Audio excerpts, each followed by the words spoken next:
আমরা হাঁটছি সুন্দরবনের গহীনে। বিভিন্ন গাছ, কোনটা কী গাছ সেটি মূলত আপনাদেরকে দেখাবো।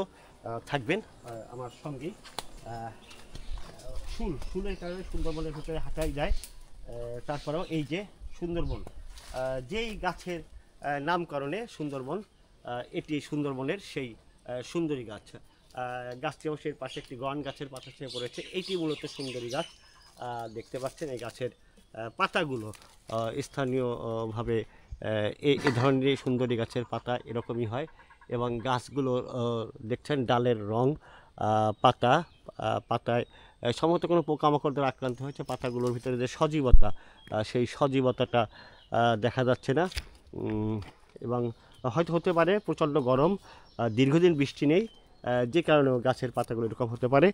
সুন্দরী গাছ কিন্তু জানিয়ে রাখি, সুন্দরী গাছ অনেক অনেক বড় হয় এবং অনেক মজবুত হয়। এই গাছটি একটি সময় প্রচুর মানুষ ব্যবহার করলেও প্রায় ৩০ বছর সুন্দরবনে সরকারিভাবেই এই সুন্দরী গাছ কাটা নিষিদ্ধ রয়েছে।